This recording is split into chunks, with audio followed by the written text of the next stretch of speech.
Hey everybody, it's episode 423 of PodQuest. Hey. Oh, hey Rich, good job. I forgot about that. Let's try that part again. 1, 2, 3. Team effort. Hi everybody, it's episode 423 of PodQuest. Hey. You're keeping all that in. It's Wednesday, September 14th, but really it's the 22nd of September, I think. It doesn't matter. It's a 22nd. day. It's a day. It's next week from now. I am Chris. With me is Droo. It's the future. Ooh, And or is it Walnut. the past? Hi. And yeah, we're recording a week early so that I can go away and have a vacation. No. I am. I have tickets for Halloween Horror Nights. I'm gonna DDoS the website and our servers, and you're gonna have to fix it. You don't know what DDoS stands for. Come on now. I don't know what it stands for, but I know what it does. What does it do? It breaks shit. Yeah, but how does it break things? It overloads it Oh, by getting too many requests. All right. He got there. Yeah, that is but how? How do they do it? You know how when too many people are calling a phone at the same time and it just gets the busy signal because it's too many and it's all overloaded? You know why you can't make a phone call in the middle of New York City during New Year's? That's how they do it. Wait, do people still get busy signals? Yeah, I'm sure. Jordan's dad still has a landline, so yes, people get busy signals. Yeah, but aren't they all just like VoIP lines now that just go to fucking voicemail if you don't answer? Nah, dog. Like he has like a traditional like POTS line? Pretty sure. Huh.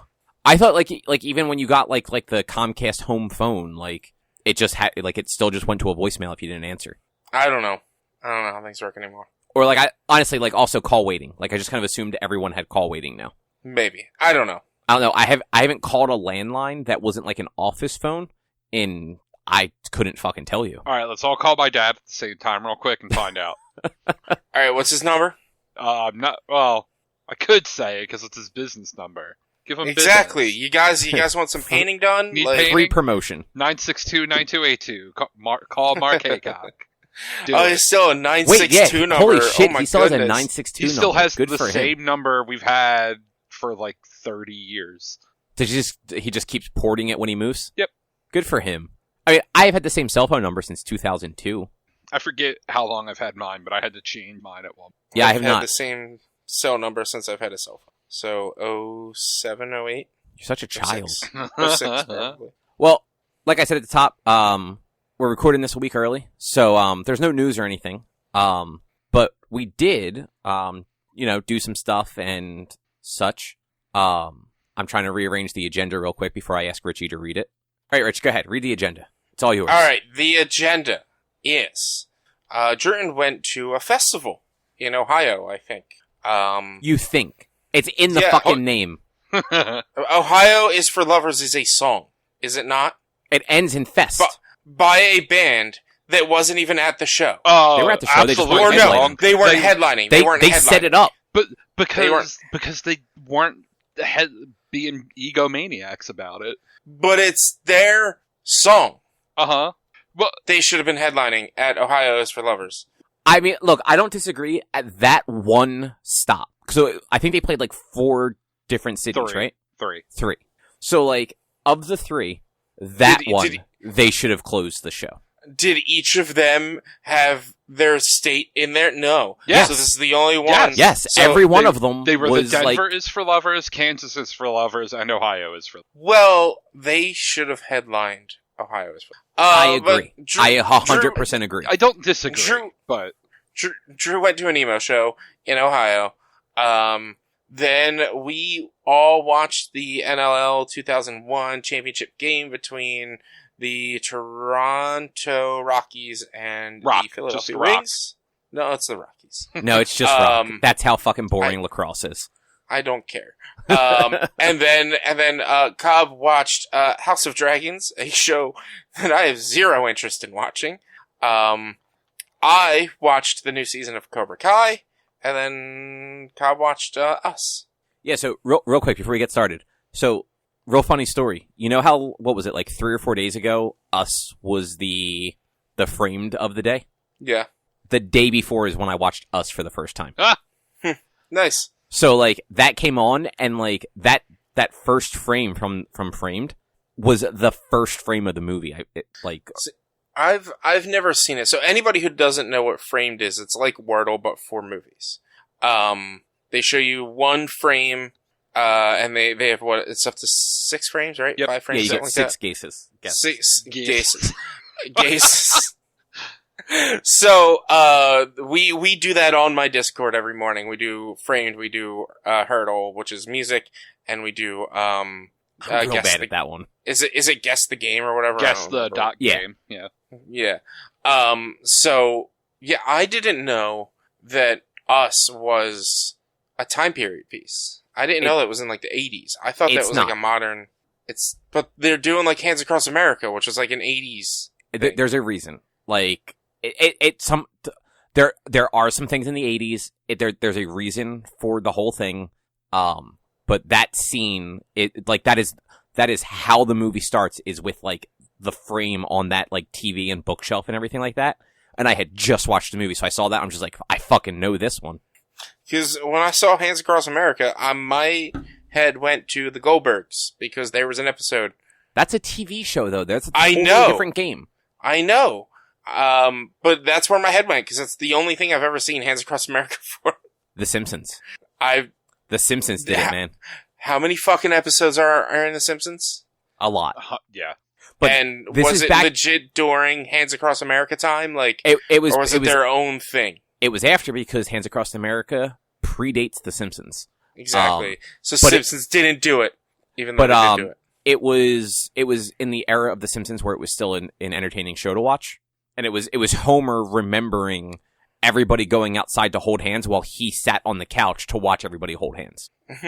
I would make the argument that maybe Simpsons is still entertaining to watch. I just have never watched it since I don't have cable. Or never watched it. I've seen it. But apparently it still has an entertaining episode like every season, but it more often than not does not hit the highs that it hit between, say, 1991 and 1998.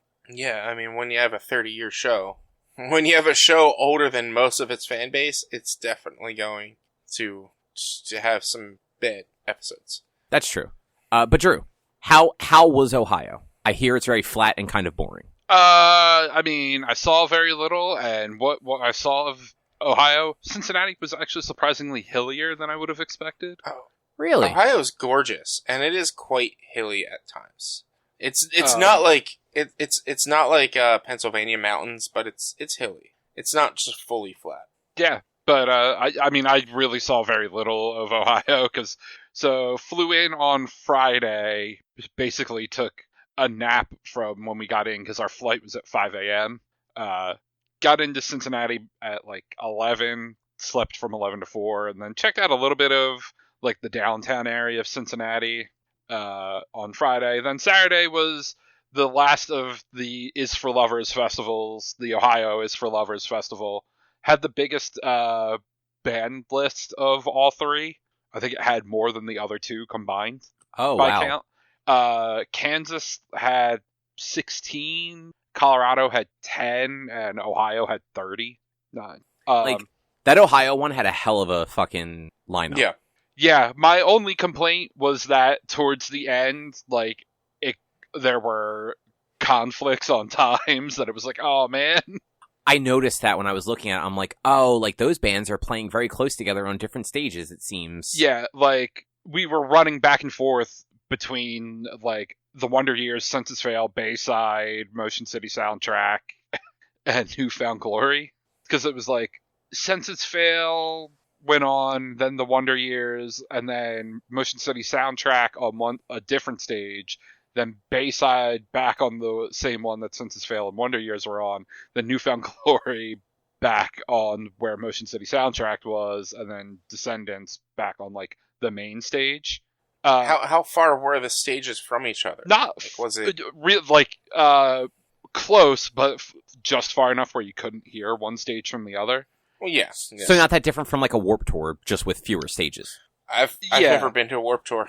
So the Riverbed Music Center is actually 2 like pavilions now. Mm-hmm. Apparently the one smaller pavilion, which is basically just like a slightly smaller version of the inside of the Tweeter Center. Freedom Mortgage Pavilion, whatever the fuck that thing's called right now. So, like, just the seating area, no lawn. Then they have, I guess, what is the Riverbend Music Center, which is a little bit bigger seating area and a lawn area. But their lawn, they've put down AstroTurf, so it's not actual grass. That sucks. Yeah, but also at the same time, at least it's not mud, ever. Like, it can rain. That is true. Like, it rained the night before, and that thing would have been a mess. I trust me, I get that. That's my second Firefly was in the Mud Bowl, and it was terrible. And then they set up a third small stage, like, in what would have been one of the entrance areas, basically. But we got there a little bit late, just because time, and also, like, we saw the times, and we're like, these first bands haven't really heard of. We missed some of them. It's not the big deal. We can sleep in a little bit. But then, yeah, like, Hawthorne Heights, Wonder Years, Census Vale, Bayside, Emery, who was a band that I had never seen and had always wanted to. They were fucking awesome. Silverstein, Newfound Glory, always awesome. Motion City Soundtrack, always good. Descendants were really cool. I feel like I saw the Descendants like half a set at a Warped Tour once. Probably. But yeah, it was fun. It was surprisingly humid out there, even though it wasn't much warmer than it was out here. It was, like, kind of sticky and gross. So by the end of the day, and it was like we got there late. We were still there for almost 10 hours, I think. Yeah, stuff like that is just they're such long days. But if it's all good bands, it's worth it. Yeah. Which actually, I kept meaning to actually send you a message about this. Have you ever heard of the band Arm's Length? I can't say that I have, but I probably have at the same time. You might like them. They're very small. They were the actual openers for Newfound Glory when they just played the Brooklyn Bowl. Okay. Like, apparently their first actual album comes out, like, next month. But, they have a very, like, early 2000s, like, emo pop punk vibe, like a used, Census Fail sort of thing going on. Okay. But with a little bit of that, like, just weird sort of timing that, like, some of the bands that you, like, have also. They were good, though. Like, I actually, like, they only played, like, 4 or 5 songs, but, like, they were good. Yeah, I'll definitely check them out. So went to that, and then, that was Saturday. Sunday, checked out a little more of Cincinnati, did a little underground tour. Apparently, so Cincinnati had a shit ton of breweries way back in the day. And back in, like, the 19th century, before refrigeration, to make lagers, they had to dig tunnels to get the area cool enough to be able to brew lager year-round. So there's a shit ton of brewery tunnels under the city that, when Prohibition came around, people just dumped all sorts of trash down into. So they're, like, kind of just finding a bunch of these tunnels and digging them out. And, like, there's a company that's trying to set up a big, like, underground brewery museum as they uncover more of these tunnels, clear them out, clean them up a bit, and try to preserve them, which was neat. It was like, cool. Well, that's weird. That does seem weird. Yeah. Yeah. Cincinnati's a really fun city. I wish I had spent more time there when I went there last year. I only literally spent like 6 hours there because I just went there for the game, because where I was staying was still about 45 minutes out. So it wouldn't have been super all that worth it to drive out there for a day and then come back and whatnot. So I'm hoping if I can get out there again in the next year or two to actually, like, maybe spend a day and night or two in Cincinnati itself to explore. Yeah, I would definitely like to go back. And I was hoping the Reds were playing a game because I want to see a game in their stadium. Great American Ballpark is amazing. It's amazing. Yeah, then I flew back and went basically immediately to another concert and saw a band called Super American. They are, like, that kind of math rocky Midwest emo that I really dig. A band called Just Friends, which are, like, an emo party band. Like, they were insanely fun during their set. And a band called Free Throw was supposed to play. sports name, of course, they're a Midwest emo band, but I guess someone in the band or a bunch of the band are sick, so they couldn't make that show. And then the headliner was Mom Jean, who are fun and more emo. So I saw a whole bunch of emo the last 5 days. It sounds it. Oh, and that, I had even gone to I did wind up going to that concert with Sarah on last Right, Wednesday, on the Wednesday that we saw that you saw Newfound Glory. Yeah. Man, that I will say that Newfound Glory show was really good. They played like they said, all of Untitled and all of Sticks and Stones. Nice. And just I've never been in the Brooklyn Bowl before. Like that place is cool and very tiny. I haven't been in like whatever the stage area is. Before Motion City Soundtrack at the Fillmore, my friends and I went over and ate dinner in Brooklyn Bowl.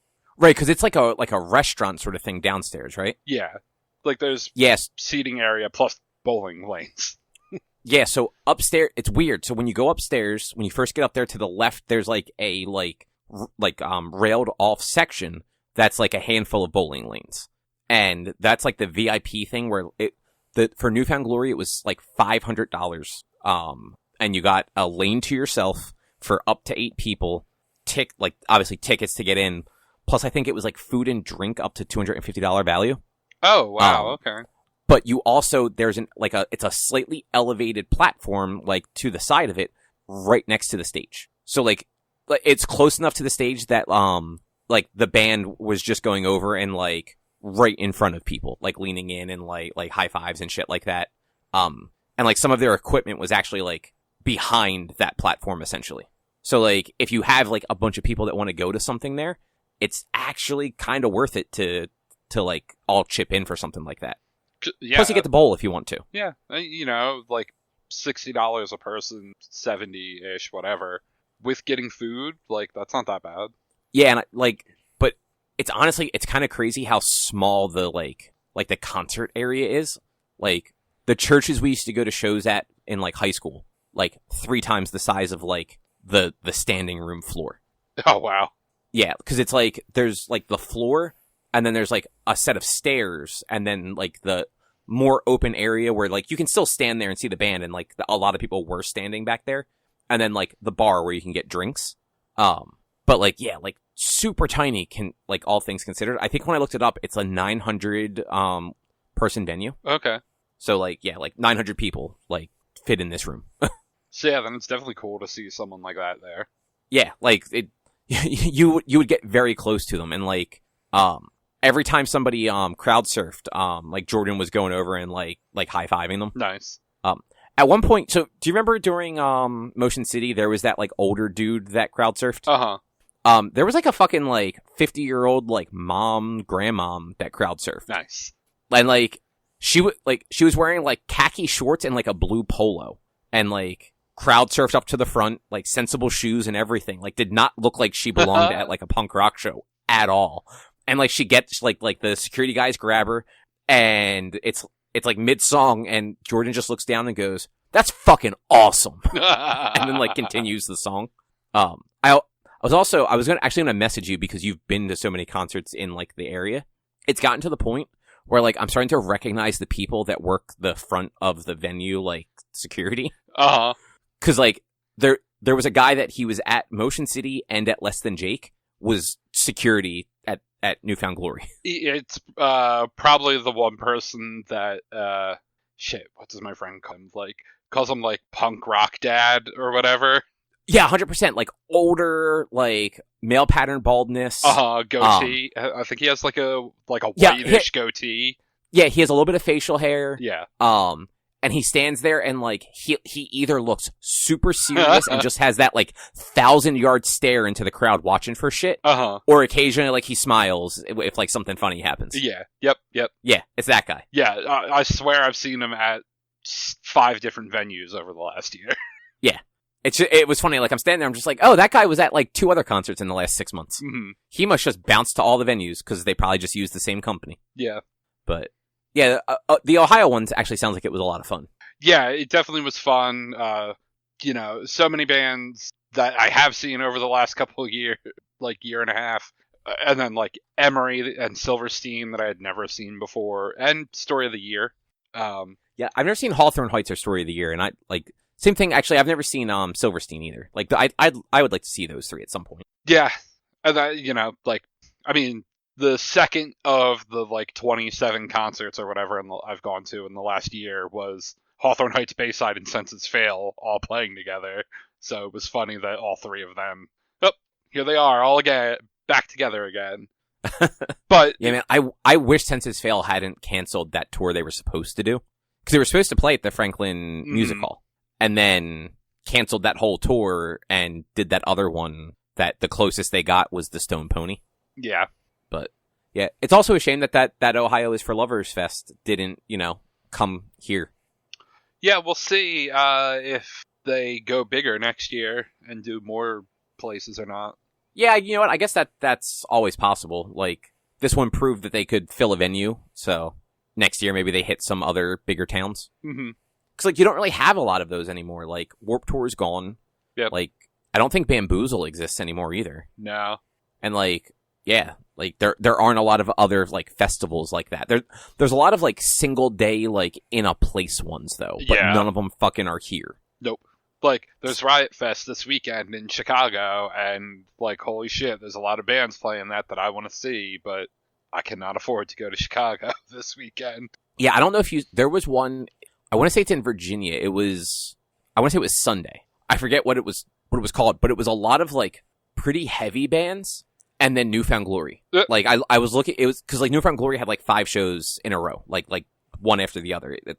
It started with the Philly show on Wednesday, and then they had 2 more shows to wrap up, like, their individual tour. And then they were in Ohio Saturday, and then I want to say the other one was Virginia on Sunday. And, like, it was a bunch of, like, metal bands, and then Newfound Glory. I'm just like, that is the weirdest fucking lineup. Was that, oh, yeah, at Blue Ridge Rock Fest, that one. Yeah, that one. Well, and like, I want to say, like, there was also, like, the Four Chords Festival on Friday that, like, a handful of the bands that were at Ohio is for Lovers played. And then that was, like, outside Pittsburgh. And then they all came to Ohio, and then some of them did that Rock Fest. But yeah, but like, I just brought up the lineup for this one. Slipknot, Disturbed, Ghost, Ice Cube, Lamb of God, Alice Cooper, and then, yeah, Newfound Glory. There are other ones that aren't quite as heavy as some of those, but, like, it's still, like, a lot of, like, heavier, like, either, like, straight up, like, heavy metal or, like metalcore and stuff like that. Mm-hmm. And, like, pop punk right in the middle. Yeah. And that, like, I don't know have you seen the Riot Fest lineup? Like, no. So that's a 3-day festival, actually. Friday, the headliner is MyChem, but then also they're headlining fucking everything lately. Oh, well, holy shit! MyChem, the Misfits, and 9 Inch Nails. Yeah. But also Friday, Alkaline Trio, Taking Back Sunday, The Descendants, The Wonder Years, Jeff Rosenstock, like Hot Mulligan, Foxy Shazam, like Lagwagon. Yeah. Then wow. Saturday has Yellow Card, like, and they haven't played shit in like forever. Yeah, I was gonna say, is that their first thing together since they broke up in like 2016? Maybe. Rich, didn't you go to their final show? Who's that? Yellow Card? Yellow Card? Yeah, somebody totally checked out of this conversation. I have nothing to say about concerts. I've been to one in 3 years. Yeah, I went to their farewell tour concert. Well, they're playing Riot Fest this weekend if you want to go to Chicago. I do. I would go to Riot Fest in general, but I don't have that kind of money. Sunny Day Real Estate, Story So Far, Front Bottoms, Bad Religion, Metzinger's, is it Alexis on Fire or Alex is on Fire? Do you know? I have always said Alex is on fire, but I honestly don't know. I have never actually heard somebody say Alexis on fire, and now I'm second guessing my entire... I don't know that I had ever heard anyone say the name of that band. I've only ever seen it. Same. No, holy shit, yeah, it's Alexis on Fire. Okay. Well, do you know the band Saosin? Yeah, Saosin? It's Saosin. Fuck. I hate the English language. Right? Malthika, who we saw, was playing Riot Fest. Ice Cube, Jimmy Eat World on Man, Sunday. Ice Cube's getting around out there. He's fucking in Virginia, now he's in Chicago. And then, like, the other thing that I would love to go to this year is just called The Fest down in, I think it's in Gainesville. Have you ever seen, like, that lineup? You know what? I haven't looked at it, but I think I heard somebody talk about this. I think, isn't Less Than Jake or Newfound Glory playing it? It doesn't. So I know they're from that area. Like it, but this is literally just in alphabetical order. Anti-Flag, Bouncing Souls. Oh wow! Look at this fucking Jesus. I saw Mustard Plug, Cursive. I would love to see Cursive. Hot Water Music, Metzingers, Pie Tasters, Suicide Machines. Yeah, this list just keeps going. I believe Catbite is playing that. Yep, Catbite, Devin K and the Solutions. I mean, not that they're not on this list, but at Riot Fest, I'd go on Sunday just to see Nine Inch Nails. Like, Trent Reznor puts on a hell of a show. Yeah. I only got to see him once, and it was at the Wells Fargo Center, and it was like I want to say, I think I was in like the 200 section for it, and it was still a really good show. Man, so many festivals, and none of them around here. Right. What a bunch of assholes. Right. Rich, when are you going to start just like, when are you just going to go on the road and start hitting festivals, Rich? When I have the money to. You just got to buy that tiny house and that truck I was telling you about.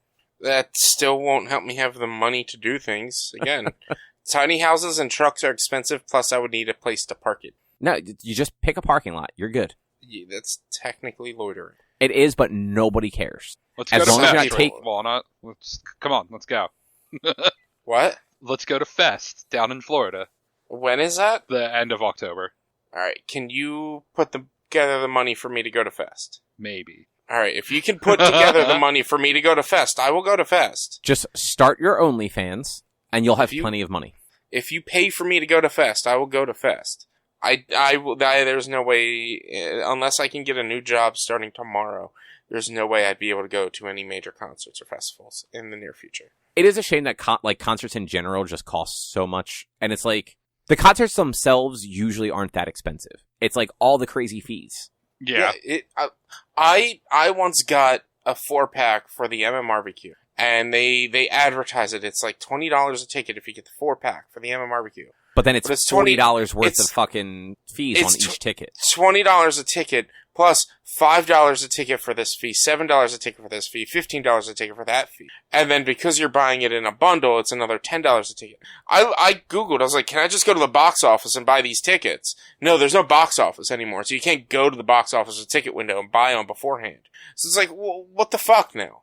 And even if you do that, there's still fees if certain places do have box office and ticket boxes. So it's like, alright, well, this is one reason why, like, I kind of did stop going to concerts. It's obnoxiously expensive to go to a concert. Like, yes, the band deserves the money, but even out of all the fees and the ticket prices you're paying, the band's not really getting that much. The band is paying off their loan that they got from their record company. That's what it is.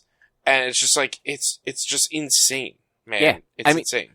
Like, even, so that Newfound Glory concert, the tickets for the show were like $35, I think. But after fees, it was more than $50 a ticket. Yeah. Or close to $50 a ticket. And it's like, man, what a fucking racket. The worst part about that MMRBQ was I got shit for charging the fees.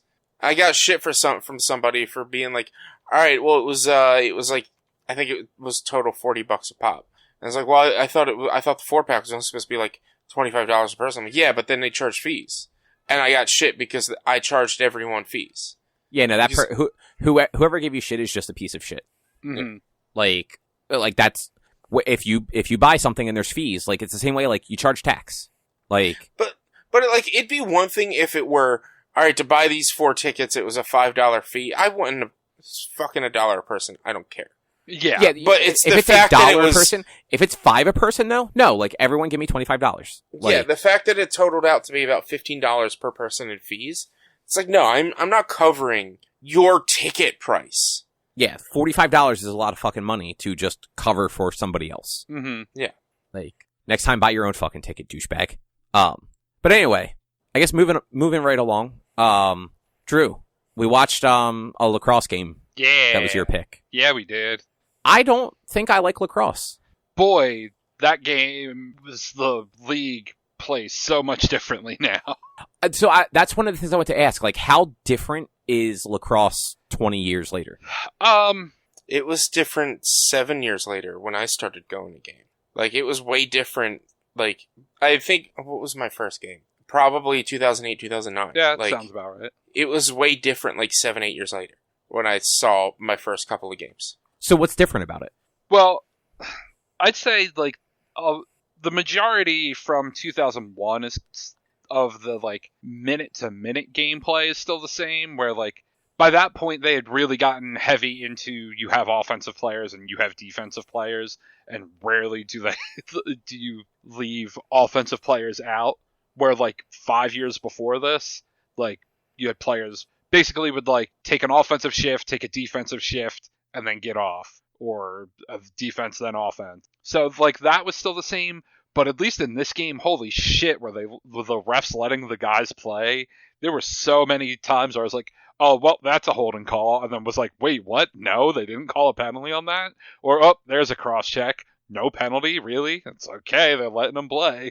But I don't know that, like, the game-to-game really that different from how 2001 was. Yeah, like, I didn't think it was bad. It's just, like, I've never watched lacrosse before for more than maybe 30 seconds. And honestly, I found it a little hard to, like, actually follow, like, keep up with. Whereas, like, I don't have that problem with, like, hockey, and it might just be because the ball is always, like, in somebody's stick thing. Yeah, I mean, I would say watching a game now is much easier with high definition. That's fair. Yeah, like, it was not the best quality being, like, a 20-year-old video. So, but it is still, most players have white mesh on their sticks, so when the ball's in their stick, it's often hard to tell who has it, kind of on purpose. A lot of times teams will try to run a hidden ball play where two players will cross past each other, and the guy who had the ball will either actually flip the ball up and let the other guy catch it, or act like he flipped it up and hold on to it, but then stop, like, acting like he has the ball. Most players are good enough to realize what's happened, and, like, people catch it real fast. Occasionally it works, but it's way harder if you were to, say, have black mesh, and it's like, oh, well, there's the white ball right there. Like, yeah, it's going to stand out a little bit more. Now, like, is it always kind of like not that this was high scoring per se, but, like, it, like, you know, they scored more than I expected them to. Is that average? I'd say this game was actually slightly low scoring. Yeah. Oh, so they do actually score more than that. Oh, yeah. So, yeah, like, the final score was 9-8 Philadelphia. Let's look. The Wings in that season, in 14 games in the regular season, scored 205 goals. So that's, like, 15 a game, or 14 a game. You know, I guess even though the nets are small and, like, the goalies are, you know, largely padded, it's still, like, it seems like you just have way more control over the ball than you do in, like, soccer or hockey, where, like, yes, those games are extremely low scoring, even though it's a similar premise of, like, you know, two goalies and a bunch of other people trying to get an object from one end to the other.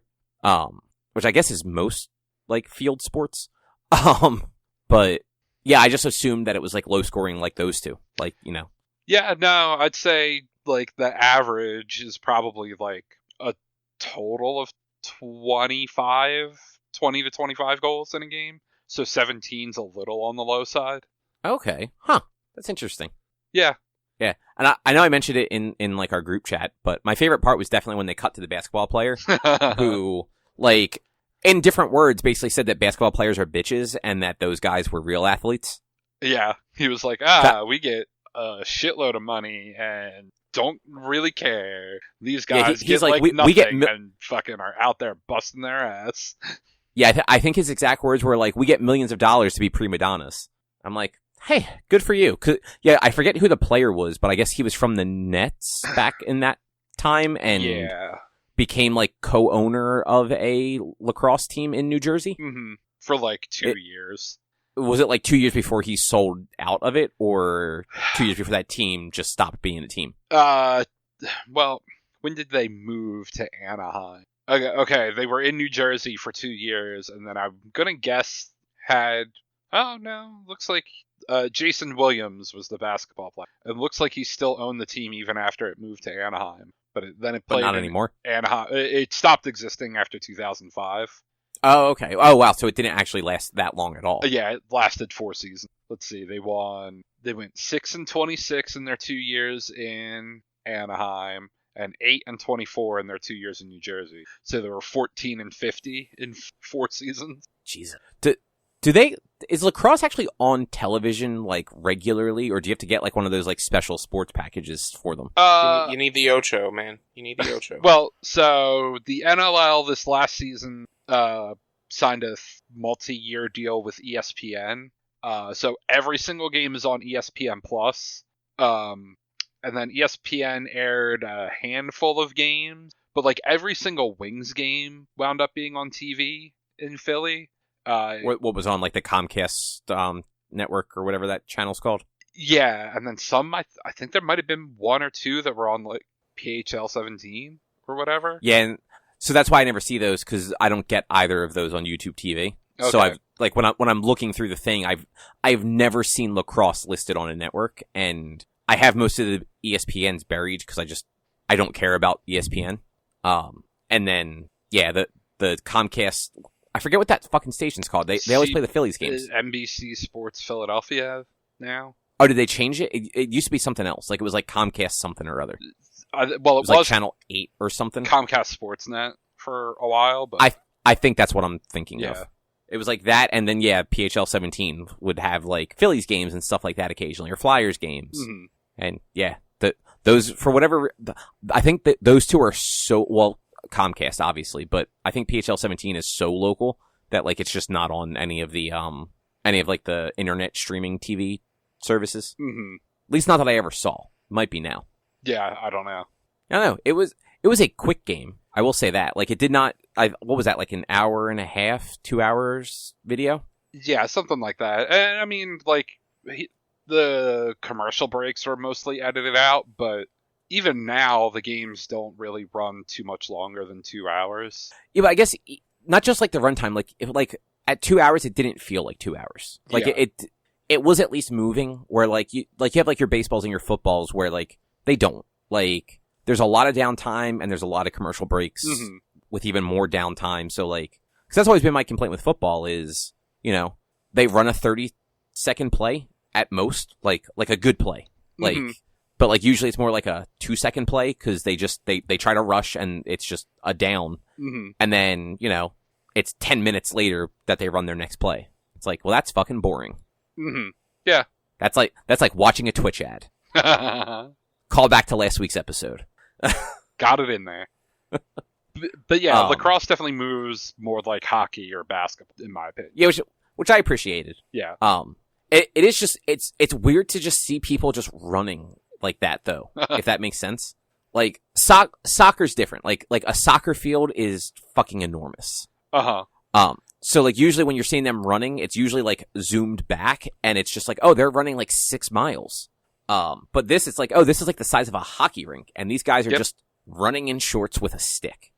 You want to know a thing I recently learned about how big a soccer field is? That like blew my mind. So you know the like penalty box area on the field in front of the goal? Yeah. That area is bigger than a basketball court. No shit. Yeah. Wow. Right? I never knew that. And then like I saw it on Twitter, like a tweet with an image. I was like, that fucking can't be real. And then I fucking Googled the dimensions. And I was like, holy shit, a basketball court is small. That's insane. Jeez. But yeah, you know what? I don't know that I would want to watch lacrosse unless I was actually at a game. But like it at least went fast and like was constantly moving. Mm-hmm. Listen, you're more than welcome to come to a game next season. I will have extra tickets. Do you just always have extra tickets? The part of the season ticket package is you get like 4 free tickets. Oh, that's cool. So, Rich, do you still get season tickets? No, I only got season tickets for like 2 or 3 years. Okay, because they're actually relatively cheap, aren't they? yeah, it's not too bad. I mean, like ours are a little more expensive because we're like right in the middle, but I think you can get season tickets for $180 for all 9 games. That's really not like bad. $20 a game. Do you get like deals if you go to away games or anything like that? No, but Oh, that's a bummer.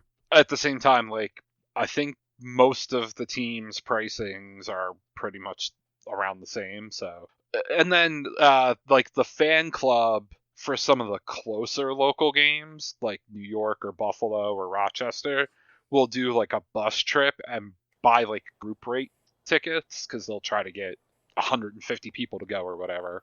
So Oh, that's actually kind of cool. they'll be a little discounted that way, but Yeah, so you'll have like an entire section of like Wings fans instead of just like you being in the middle of like whatever a bunch of team. people in San Diego. Yeah. Like Yeah, exactly. I did last year. Yeah, that is exactly what I mean. But I guess do you guys want to move along? Right. Yeah, sure. Rich, since you've been a little quiet, why don't you talk about Cobra Kai first? Oh boy, yeah. Reminder though, Swiss Army Man for next week. Oh yes, thank you.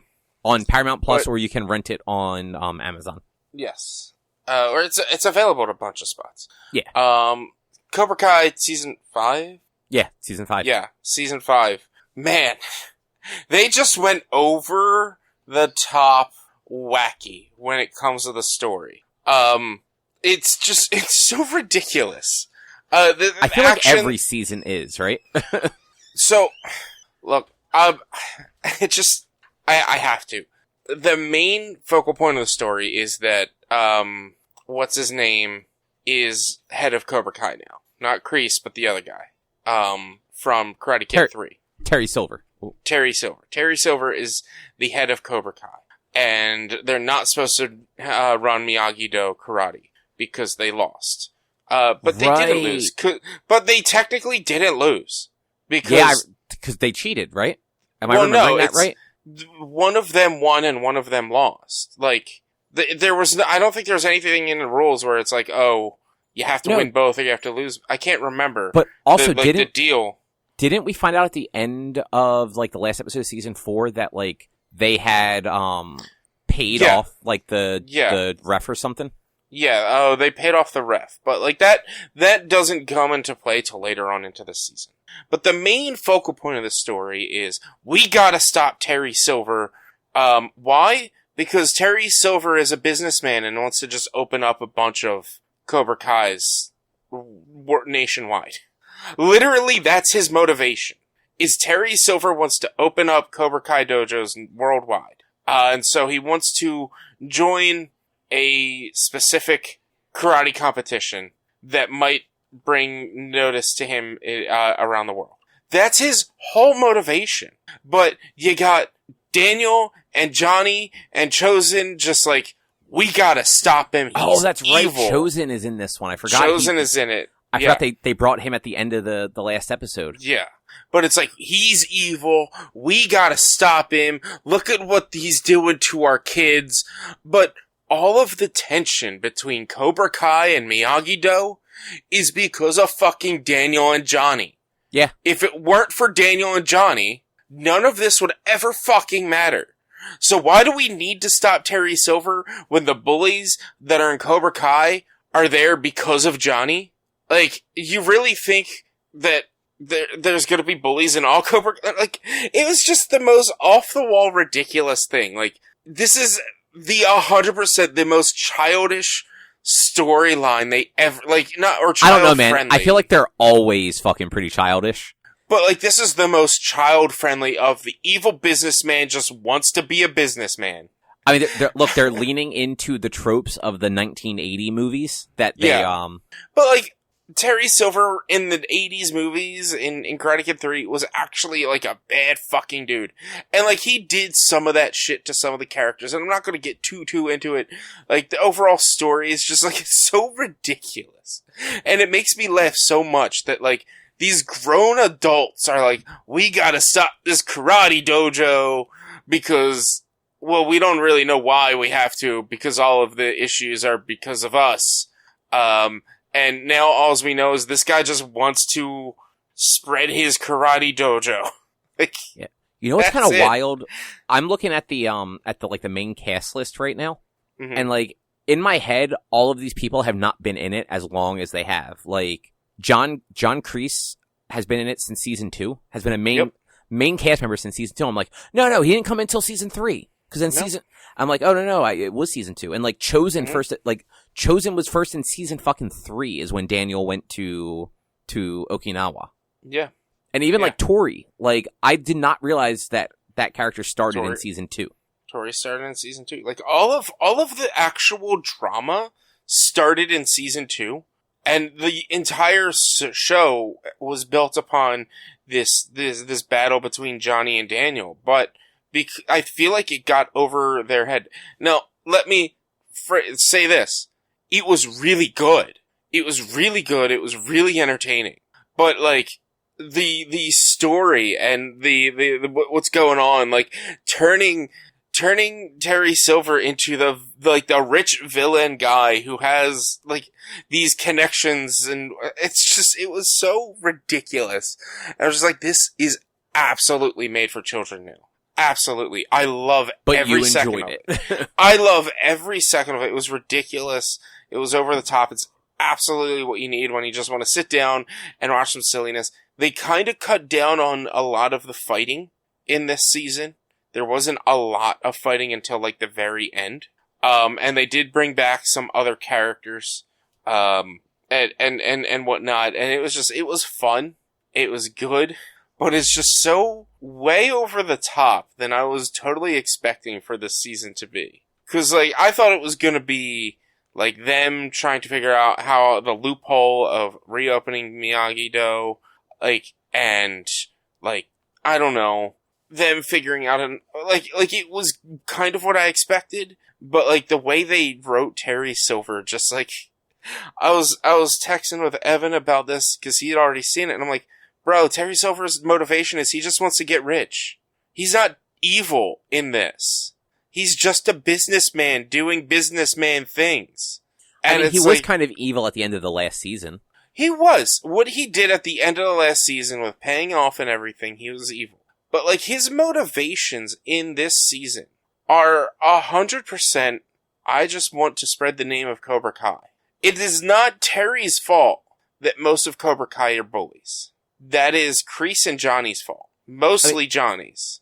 Yeah, it's a shame because like Johnny sort of started it, but like tried to change it too. Yeah. And then Kreese came in and like just amplified it. Exactly.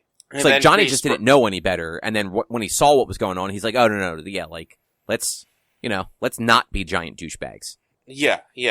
It's just like, like a lot of the drama between the kids are like just straight up like, "Oh, this is because of the two main cast members," and has nothing to do with the actual villain.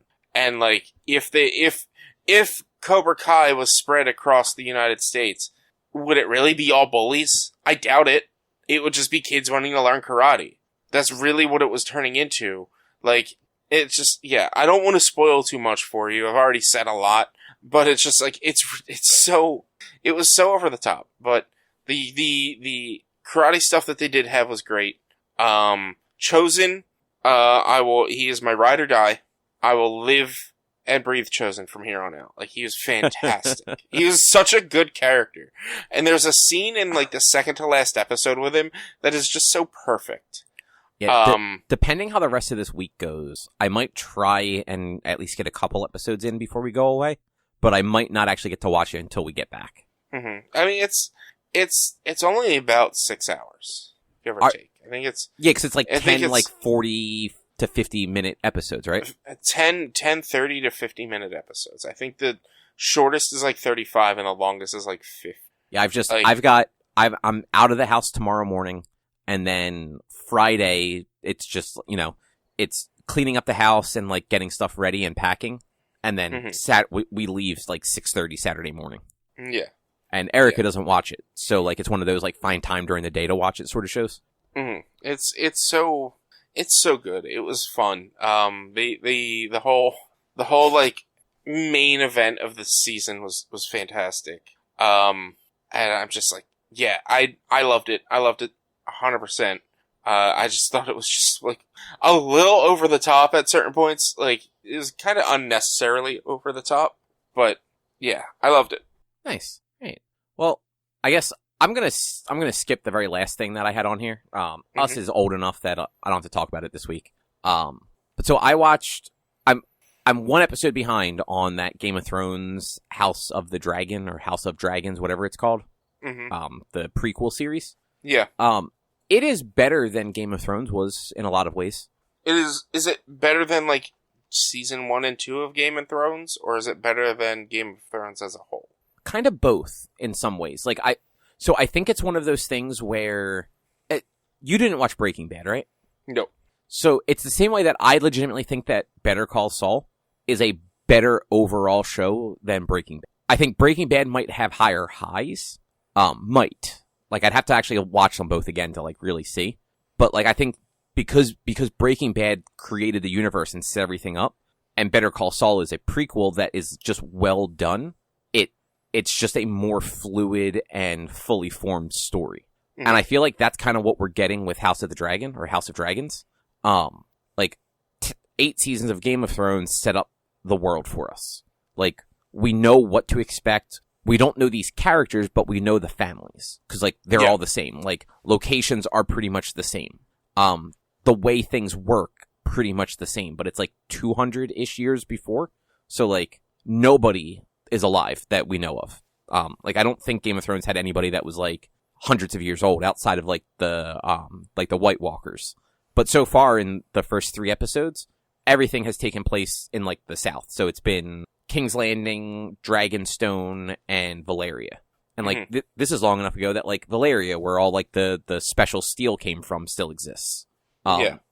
It does still have, like, the just skeeviness that George R.R. Martin created with his series. Like, there's incest, and there's the whole, like, oh, well, I'm the king and my wife died, so I need a bride. The only 2 available women in the whole kingdom are an 11-year-old girl and a 17-year-old girl. Yeah. And, like, the only thing that kind of worked with that was the king was not a scumbag. And I think that the older girl was actually a little, like, older than that. Like, I think she was actually over 18. But, like, he very much did not want to wed an 11-year-old. Like, so, like, at least that was a little bit better. But I think, like, the characters are actually really interesting. Like, the one that when you see her, you just go, oh, that's supposed to be Daenerys. I think she's actually more interesting than Daenerys was 90% of the time on Game of Thrones. She is, like, she was raised as a princess. Her father is the king. And she technically was not supposed to be the heir. But because her mother died in childbirth with her baby brother, her father named her the heir. And, like, you know, set all of that in motion. Because it's very much what, like, just like in Game of Thrones, like, females are not supposed to be, like, on the throne. Yeah. And Matt Smith's in it as the king's brother, so another Targaryen. It's him and the daughter are both actual, like, dragon riders. But, like, he's a really fucking good villain. Because he is. He's more or less a villain in this. But he's, like, kind of like, he's not conniving, and that's the word I was about to use. Like, he's not like Littlefinger in Game of Thrones. Like, he's actually got balls. Like, he goes to battle. Like, he does things. But, like, he's underhanded about a lot of stuff. And, like, he's just, I'm so used to Matt Smith as, like, the Doctor. And, like, this Matt Smith is just, like, dark and mean. And I'm like, he's doing a really fucking good job at this. But yeah, I have not watched the most recent episode. But, like, of the first 3, like, there were probably, it is better than 90% of, like, Game of Thrones beyond season 2. Like, I know, like, seasons 3 and on, like, there were, like, the episodes that were, like, legitimately good. But, like, there was a lot of just boring and bad in that show, too. Mm-hmm. And, like, so far, like, these 3 episodes, like, there hasn't been anything that I'm just, like, totally disinterested in. Like, they're... Sorry, yeah, I'm just, like, I don't know. I feel like I'm just over Game of Thrones in general. I enjoyed the last season. I wasn't upset with how it ended.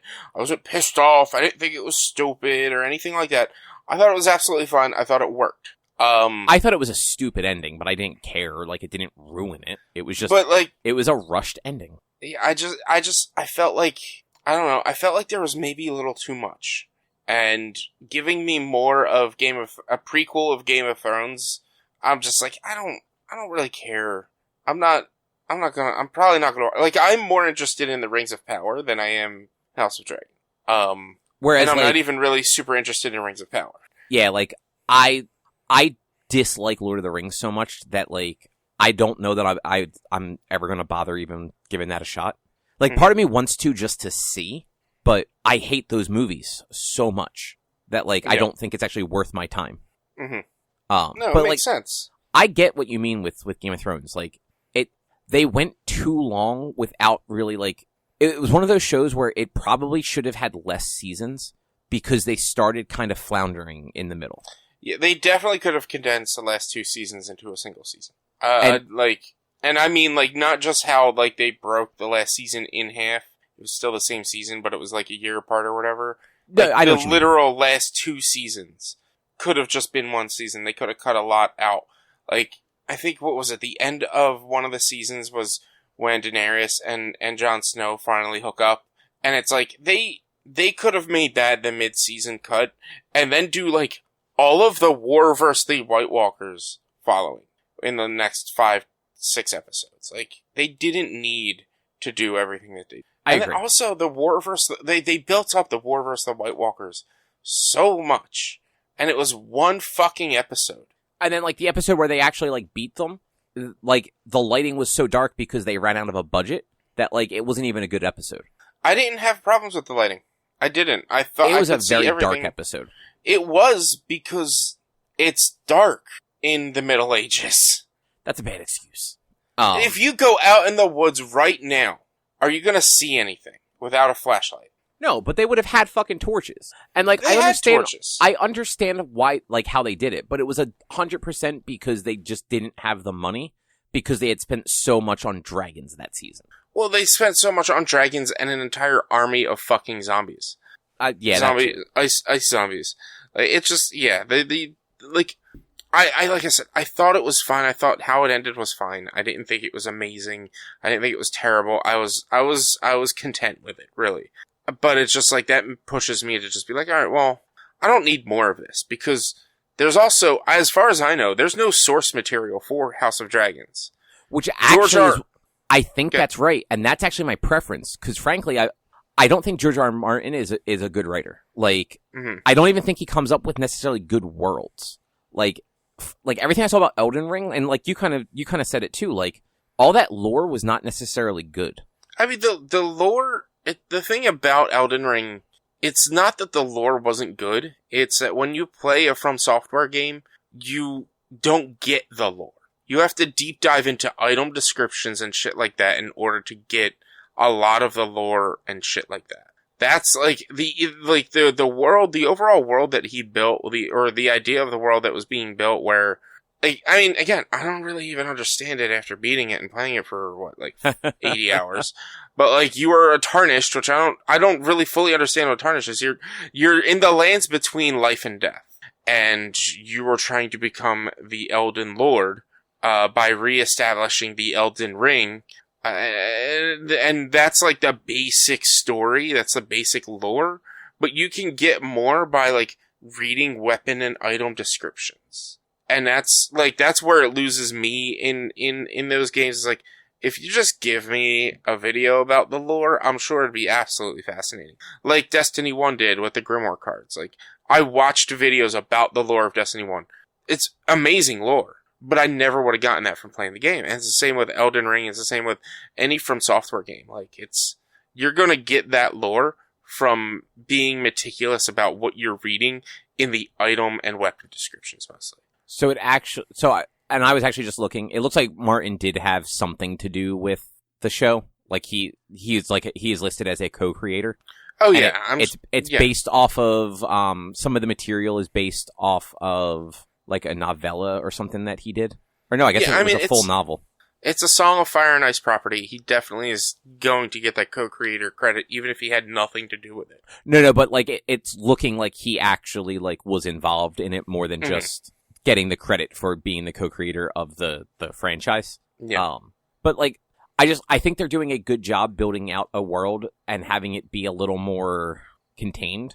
Because that was one of the things with Game of Thrones. It's like, and even with the books, there's too many different people and places happening at any given time to like actually care about them and like keep track of them all. Whereas like in this, like it's not that many people, and they're all very connected. Mm-hmm. Whereas, like, you spent 8 seasons of Game of Thrones, like, watching Arya, as she was on, like, her revenge quest, where, like, she never really, like, interacted with most of, like, the other cast until the very last season. She got revenge on one person on her list. I know. I mean, that too. I wasn't going to go into that. But, like, it's one of those, it's like she almost sees most of her family, like, through a bunch of that series, and then it just never happens. And even when she goes to, I always forget which, like, whether they were on Esseros or Westeros, or when she goes to the other continent where, like, Daenerys was originally, like, they never have them meet, even in passing. And it's like, I get it, like, that's not the story, but, like,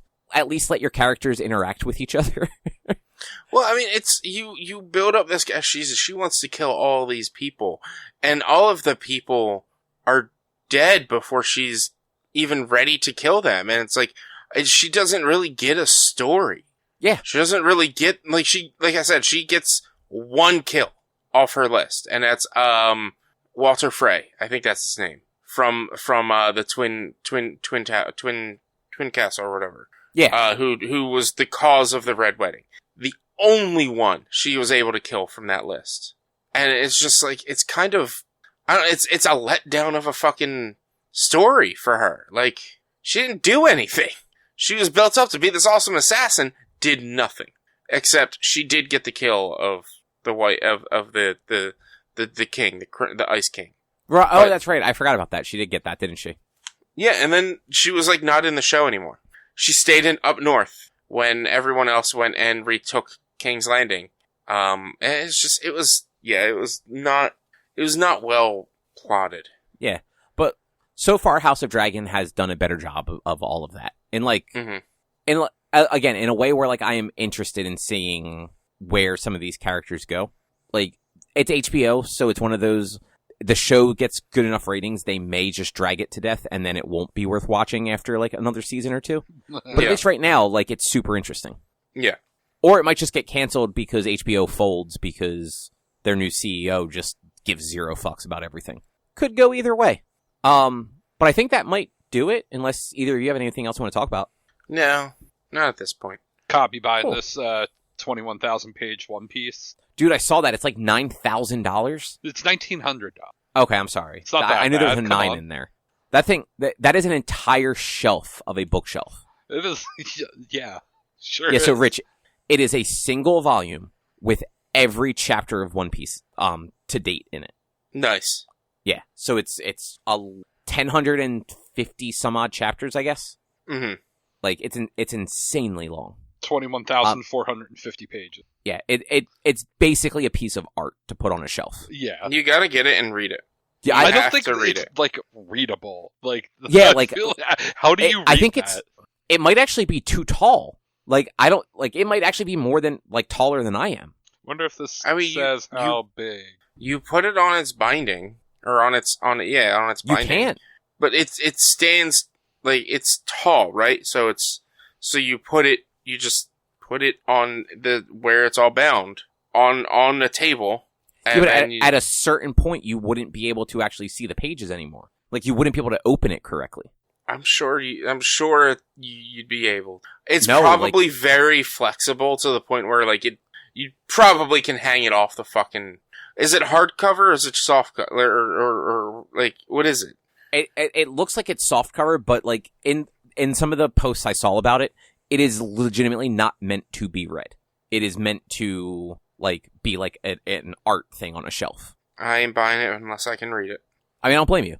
Also, you can read all the chapters for $1 a month or something like that on the Shonen Jump app. But I would much rather read it all from one book. Then buy it and give it a shot. I don't have that kind of money. And I can't read it because it's an art installation. So they designed it poorly, so I'm not going to buy it. What an asshole. What an asshole. They designed it poorly. It's not my fault they made a bad design. Anyway, next week we will be doing book club for the Swiss Army Man. So Paramount Plus or Amazon or a bunch of other places it's available. But other than that, you can find more of our content over at www.one-quest.com. You can also help us out by supporting us at patreon.com/onequest. If you can't support us there with your dollars, though, you can go to your favorite podcast platform, Apple Podcasts, Google Podcasts, Spotify, Stitcher, all the places. Rate us, review us, and subscribe to us. All those things help a whole bunch. You can also find us on social media, facebook.com/OneQuestOnline or at @1_Quest on Instagram and Twitter. Our YouTube channel is youtube.com/OneQuestVideo. And you can always send us an email to social@one-quest.com. And then, Rich, I guess, is it next week you're going to start doing, next week from when this releases, you're going to start doing the Resident Evil, or are you starting that in, October official? Yeah, so this episode releases on the 22nd. Starting on the 1st of October, I will be working through and playing every single Resident Evil game. The only days I won't be playing, or I have a plan, but whatever days that I'm at New York Comic Con, I won't be playing for sure. But the idea at this point is I play every day until I beat the game, then take a day off, and then play every day until I beat the next game, and then take a day off, so on and so forth. So if it takes me only 2 days to beat Resident Evil 1, great. I get the next day off, and then I got another couple of days to play Resident Evil 2. But we're starting at 0 through 9. The goal, or 0 through 8, the goal is to beat them by the end of October. Which it's gonna suck because I'm gonna miss out on the start of Pokemon. Because I think Pokemon's at the end Pokemon's November, isn't it? Yeah, it's like November 18th. We talked about that last week. Yeah, so I'm gonna be going right from that into God of War, most likely. But we'll see. It's gonna be fun. It's gonna be interesting. I'm excited for it. It's gonna be a lot of streaming. I did 30 days straight of streaming once, so. That's true. I doing this, at least I'm getting a break in this sense. And there will be a few days off with New York Comic Con.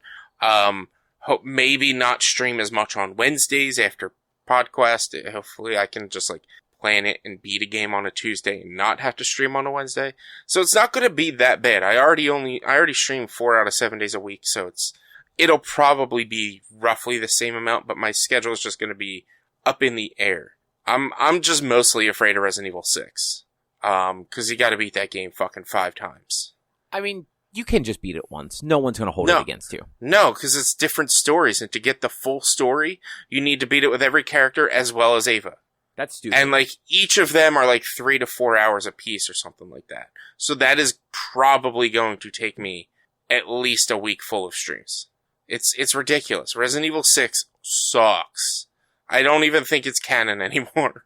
But I gotta play it. I hope it's not. So it looks like main plus extras is 27 and a half hours. Mm-hmm. Yeah, that sucks. I apologize. Yeah, Resident Evil 6 is going to be the worst part. Resident Evil 2 is going to be a little difficult because you got to beat that twice to get the full story. But all the rest of them, just one playthrough. I haven't decided difficulty. I've been playing around with the idea of letting you guys make it harder or easier on me. If I can do that on the fly, you redeem a channel points and it'll be harder, or you redeem a channel points and it could be easier or something like that. But I'm also just trying to do this to have fun as well, so I'm not trying to be frustrated or mad at the end of these sessions. So I might just stick with a good old normal. Or easy. No, I won't. Maybe for Resident Evil 6. Just to honestly, maybe for Resident Evil 6, because to cut out as much as I can. Because Resident Evil 6, I played that on the Xbox 360, and it's not good. I had it reserved, and then saw what it was, and went in and canceled it. Freaking Raccoon City, what was it? There was an arena shooter, basically, that was you played as special ops from Umbrella, and you had to go in and get a thing and leave, and you had to fight a bunch of zombies, a zombie horde survival type thing. That was better than Resident Evil 6, and that was garbage. It's, at least at the end of Resident Evil 5, you get the scene of Chris fighting Wesker in a volcano, to bring it back full circle. Yeah, I didn't mind Resident Evil 5. Yeah, 5 was fine. Yeah. 6, not. And then 7, we did that last year, so hopefully I could beat that in a relatively quick time. And then 8, I've never done, so I'm hoping to put at least a week and a half into that. Cloud version coming to Switch. Yeah, I mean, I'm not gonna do the cloud version stuff, because own it on, but Switch is also getting Sifu, which I really want. I'm not gonna get it on Switch, because it did not look good on the Switch version. No, because the Switch is underpowered hardware that is kind of old now. and we need a more powerful one. But I think that will do it. We will be back next week with something else to talk about. Thanks for listening. Bye. Bye. See yous.